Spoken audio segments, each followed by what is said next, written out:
भारत से मुंह की खाने के बाद भी तुर्की ने एक बार फिर से वही घटिया हरकत की है। लेकिन इस बार भारत ने न सिर्फ तुर्की को जवाब दिया है, बल्कि कि तुर्की के सबसे बड़े हेडक्वार्टर को ही इस वक्त भारत ने निशाने पर लिया है। और इस वक्त तुर्की बुरी तरीके से तिलमिला उठा है। जो तुर्की भारत के एक के बाद एक वार्निंग देने के बावजूद नहीं समझ रहा था। यहां तक कि भारत ने उसकी गैस पाइपलाइन को तबाह किया। इसके बावजूद भी तुर्की के लिए शायद यह सबक सीमित था। लेकिन अब भारत को लेकर के एक बार फिर से तुर्की ने वही करने की कोशिश की जिसको लेकर के भारत ने तुर्की को पहले ही वार्न किया था। दरअसल तुर्की को लगा कि वह अपने ड्रोन से भारत को निशाना बनाएगा और भारत उसका कुछ भी नहीं कर पाएगा। लेकिन तुर्की शायद यह भूल चुका था कि भारत वो देश है जो जब किसी दुश्मन को जवाब देता है तो सिर्फ मोर्चे पर नहीं बल्कि उसकी सांस रोक देने वाली नसों पर सीधा वार करता है। तुर्की ने जब भूम सागर में भारतीय युद्धपोत को घेरने की नाकाम कोशिश की, तब भारत ने सिर्फ उसकी ऊर्जा लाइन को काट के पहला सबक तुर्की को दिया था। लेकिन तुर्की को सबक शायद अभी पूरा नहीं हुआ है, क्योंकि उसके राष्ट्रपति एर्दोगन एक बार फिर से भारत के खिलाफ तीखी बयानबाजी करते हुए कह दिया कि भारत अगर भूमध्य सागर में आता है तो वो अपने सबसे ताकतवर ड्रोन से अब भारत को निशाना बनाएंगे। फिर क्या था? भारत का सब्र वहीं से खत्म हो गया और भारत ने पहली बार वो किया है जिसको लेकर के तुर्की को जरा सा भी अंदाजा नहीं था। तुर्की को लगा था कि भारत ज्यादा से ज्यादा क्या ही कर लेगा, उसके ड्रोन को निशाना बनाएगा। लेकिन भारत ने न सिर्फ तुर्की के ड्रोन को निशाना बनाया है, बल्कि तुर्की के ड्रोन के पूरे सिस्टम को ही ध्वस्त कर दिया है। और इस वक्त बहुत बड़ी खबर आ रही है भारत की तरफ से। यह अब तक का सबसे बड़ा एक्शन कहा जा रहा है। बता दें कि तुर्की का सबसे ताकतवर ड्रोन बैरक्तार TB2 को तुर्की ने भारत के ऊपर इस्तेमाल करने की कोशिश की। ये वही ड्रोन है जिसे तुर्की ने रूस यूक्रेन के बीच में यूक्रेन को दिया और फिर अजरबैजान को दे करके आर्मेनिया के खिलाफ उसका इस्तेमाल करवाया है। खैर, दूर मत जाइए, यही तुर्की ने इसी ड्रोन का इस्तेमाल भारत के खिलाफ भी करवाया था ऑपरेशन भारत के सिंदूर के दौरान। और यह बात खबर पूरी दुनिया को पता थी। भारत को भी यह बात बखूबी पता थी। खैर, तब तो भारत ने तुर्की को छोड़ दिया था। लेकिन आखिरकार भारत ने इस बार तुर्की को किसी भी कीमत पर नहीं बख्शा है और अब भारत ने तुर्की के सबसे बड़े ड्रोन सिस्टम को ही ध्वस्त कर दिया है इस वक्त। और पूरा का पूरा तुर्की का ड्रोन सिस्टम तबाह हो चुका है। हाल यह बन चुका है कि तुर्की के जो हजारों की तादाद में ड्रोन अलग अलग जगहों पर ऑपरेट कर रहे थे, वह पूरी तरीके से अनकंट्रोल्ड हो चुके हैं। यानी कि भारत ने तुर्की के ड्रोन नहीं बल्कि तुर्की के ड्रोन की आत्मा को ही ध्वस्त कर दिया है। और इसके चलते अब तुर्की पूरी तरीके से बौखला चुका है। तुर्की ने भारत का एक बार फिर से बहुत बड़ा अल्टीमेटम, और यूं कह लीजिए इस बार अल्टीमेटम नहीं बल्कि तुर्की धमकी देने पर उतारू हो चुका है। यानी फिर से वही घटिया हरकत, बार बार मुंह की खाने वाला तुर्की एक बार फिर से मुंह की खाने के लिए खड़ा हुआ तो भारत ने वही किया जो उसे जरूरत इस वक्त मौजूद महसूस हो रही थी। क्या है इस वक्त पूरी खबर? क्या पूरी अपडेट इस वक्त निकल करके आ रही है? इस मामले को लेकर के भारत ने किस कदर से तुर्की के पूरे ड्रोन सिस्टम को ही ध्वस्त किया। बता दें कि तुर्की ड्रोन्स के मामले में सबसे अपने आप को ताकतवर मान रहा था। वो यह मान रहा था कि उसके बैरफ्तार TB2 ड्रोन को कोई साझी नहीं है, यानी कि उसको कोई भी नकार नहीं सकता है और ना ही इसका कोई अल्टरनेट है। लेकिन तुर्की शायद भूल चुका था कि वह किसके सामने खड़ा है। वो भारत के सामने खड़ा है, जो न सिर्फ टेक्नोलॉजी में आगे है बल्कि सामने वाले की पहले सबसे बड़ी ताकत को ही वह खत्म कर देता है। और भारत ने वही किया है। क्या है पूरी खबर, बताएंगे आपको इस वीडियो में। चैनल पर बने रहें, वीडियो को लाइक और चैनल को अगर अभी तक आपने सब्सक्राइब नहीं किया तो BK न्यूज चैनल को सब्सक्राइब जरूर कर लें और बेल आइकन को जरूर दबा लीजिएगा ताकि इससे जुड़ी खबर अपडेट आप तक सबसे पहले पहुंचती रहे। दोस्तों, भारत ने न सिर्फ यूनाइटेड नेशन में अपने सबसे बड़े शक्ति का प्रदर्शन किया है, जो कि भारत की कूटनीतिक क्षमता है, और भारत ने दूसरी तरफ सिर्फ भूमध्य सागर में ही तुर्की को इस कदर से झुका दिया है जिससे भारत ने बता दिया है कि असल में अब भारत की सामरिक क्षमता भी कुछ कम नहीं है। और इस वक्त भारत दोनों मोर्चों पर पूरी तरीके से तुर्की को तबाह करने पर तुला हुआ है। और भारत ने कुछ कदम उठाए हैं जिसके चलते तुर्की हिल चुका है। जो तुर्की इजराइल तक को मात दे देता था, वह तुर्की भारत के आगे सरेंडर करने पर मजबूर हो चुका है। इसलिए भारत के लिए कमेंट बॉक्स में एक जय हिंद तो जरूर बनता है। और हाँ दोस्तों, आप सभी से एक और अपील है कि आप देश के जिस भी कोने, जिस जगह से आप यह वीडियो देख रहे हैं, अपनी जगह का, अपने शहर का नाम कमेंट बॉक्स में लिख करके जरूर बताइएगा, ताकि हम यह समझ सके कि आखिरकार हमारे देश में व्यूअर्स हमसे कहां से जुड़े हुए हैं। और हाँ, अगर आप कमेंट भी कर रहे हैं तो चैनल को सब्सक्राइब करना बिल्कुल भी मत भूलिएगा, ताकि आप भी हमारी इस पूरी की पूरी फैमिली में शामिल हो सके। दोस्तों, बात तुर्की के अब और भारत के बीच में यहाँ पर ईगो पर आ चुकी है। तुर्की ने भारत को अल्टीमेटम दिया था। यह अल्टीमेटम भारत ने सिरे से खारिज भी कर दिया और भारत ने न सिर्फ अल्टीमेटम को खारिज किया बल्कि भूमध्य सागर में अपने युद्धपोत को भी पहुंचाया। हालांकि भारत का कोई इरादा नहीं था कि वह तुर्की के ऊपर किसी भी तरीके का कोई भी एक्शन ले, लेकिन तुर्की ने जानबूझकर के भारत के रास्ते में रोड़ा डाल के अपने लिए अब खुद ही आफत खड़ी कर ली है। भारत ने पहले तो अभी तुर्की की न सिर्फ ऊर्जा सप्लाई लाइन को कट किया है, लेकिन अब भारत ऊर्जा की सप्लाई लाइन को कट करने के बाद तुर्की के इरादों को पूरी तरीके से ध्वस्त करने जा रहा है। दरअसल ऐसा पहली बार होने जा रहा है जब भारत ने ना तो समुद्र में कोई मिसाइल छोड़ी, ना ही कोई हथियार चलाए, बल्कि उसने वही चोट मारी जहां तुर्की को सबसे ज्यादा दर्द था। उसकी सबसे गर्व वाली जगह उसका बेकर तट नाम का यह ड्रोन, और यह ड्रोन की फैक्ट्री को भारत ने इस वक्त सबसे बड़ा निशाना बनाते हुए काम किया है। यह हमला किसी बम से नहीं, यह हमला कोर्ट से किया गया है। जी हां, यह बात का सीक्रेट था। मिसाइल हमला नहीं थी या साइबर रॉकेट था। भारत की साइबर फोर्सेस ने ऐसा हमला किया जो हमला देखने में तो तुर्की को बिल्कुल भी नहीं दिखा, लेकिन तुर्की के सबसे बड़ी ताकतवर जगह पर जाकर के लगा, और ऐसा लगा कि यह सिस्टम का कंट्रोल ही पूरी की पूरी तरीके से क्रैश हो गया।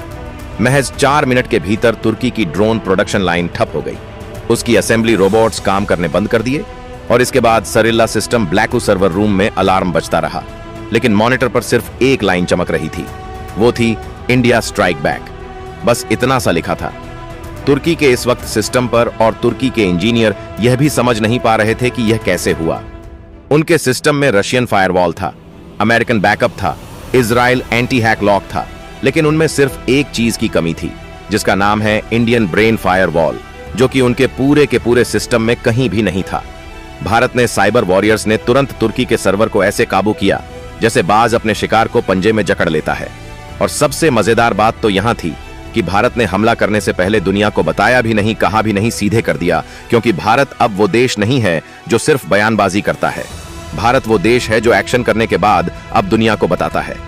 यह बात हम पहले भी देख चुके हैं, ऑपरेशन हमारे जो पहले हो चुके हैं। खैर, उन ऑपरेशन की बात यहां करना अभी जरूरी नहीं है। अभी तुर्की की जिस कदर से पिटी पड़ी है वह जानना बेहद जरूरी है। तुर्की ने सोचा था कि भारत के नाटो की धमकी देगा, लेकिन उसके नाटो के अंदर से ग्रीस ने भारत के समर्थन में खुला बयान दे दिया। फ्रांस ने कहा कि तुर्की को उसकी हद में रहना चाहिए था ना।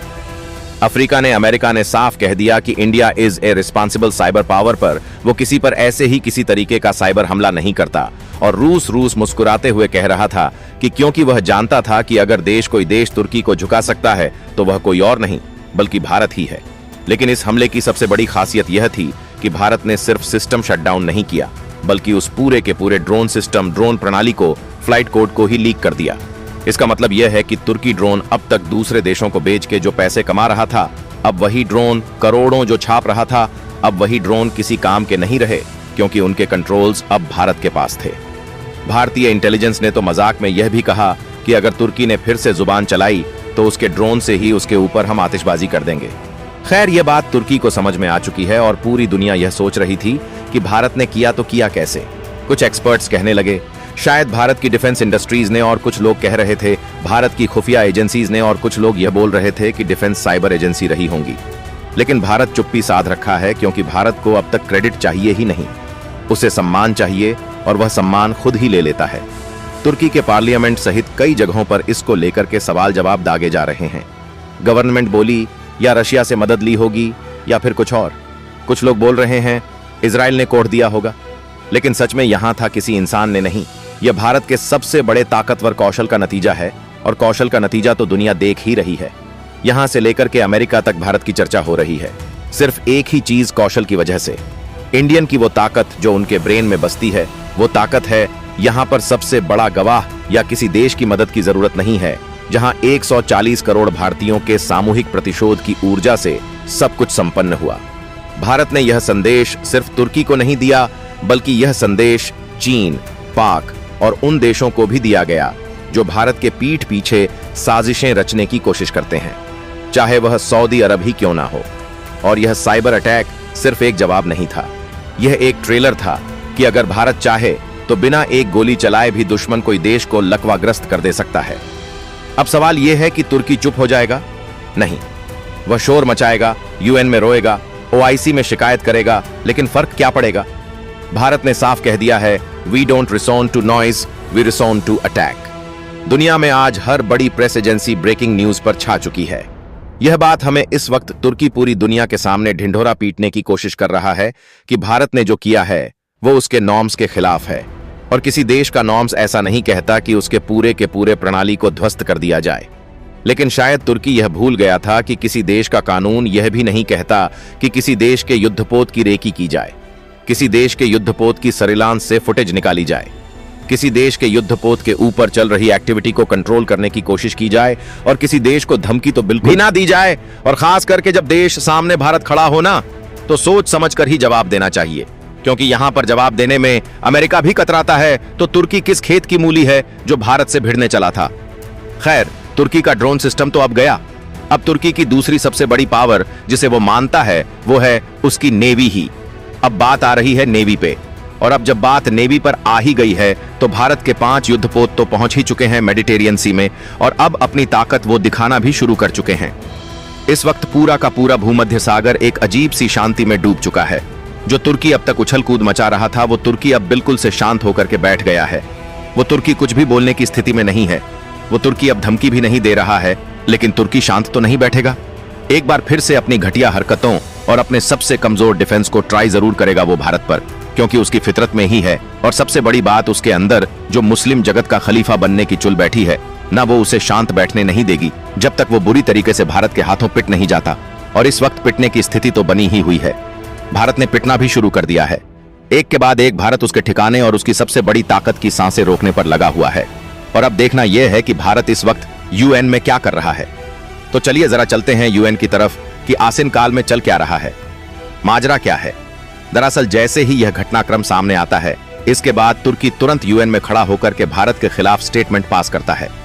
तुर्की की तरफ से डेलीगेट्स ने भारत को लेकर के सीधे कहा कि भारत ने उनकी टेरिटरी में घुसने की कोशिश की है, उनके साइबर सिस्टम को ब्रेक किया है। खैर, अब जैसे ही यह बात यूएन में पहुंची तो अफरा तफरी मच गई। दुनिया को लगा कि भारत ने यह क्या किया। भारत तो एक बहुत ही सज्जन देशों में से है। भारत उन देशों में से है जो सबसे ज्यादा देशों की इज्जत भी करता है और सबसे ज्यादा देशों से बेहतर संबंध भी चाहता है। खैर, बात तो सबको समझ में पहले ही आ रही थी, लेकिन जैसे ही भारत ने तुर्की का जवाब दिया, उसके बाद भारत के समर्थन में जो तालियां यूएन में पीटी गईं, खैर वो दिल को शांति देने वाली थी। दुनिया को लगा कि भारत ऐसा कर क्यों रहा है।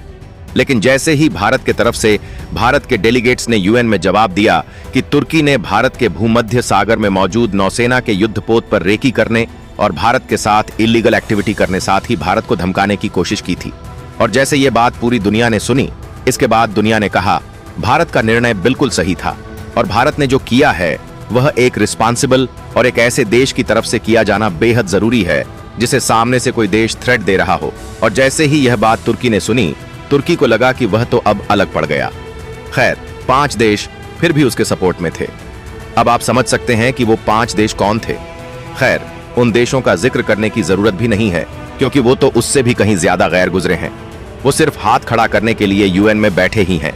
अब यह बात जैसे ही पूरी दुनिया में फैल चुकी है, अब यह मान रहे हैं कि भारत के अगले एक्शन तुर्की पर और बड़े हो सकते हैं, क्योंकि भारत ने तुर्की की सबसे बड़ी ताकत को पहले ही न्यूट्रलाइज कर दिया है। अब देखना यह है कि भारत करने क्या वाला है। आपको क्या लगता है कि भारत को अब क्या एक्शन लेना चाहिए? कमेंट बॉक्स में लिख करके जरूर बताइएगा। साथ ही वीडियो को लाइक और बीके न्यूज चैनल को अगर अभी तक सब्सक्राइब नहीं किया तो जरूर कर ले। धन्यवाद।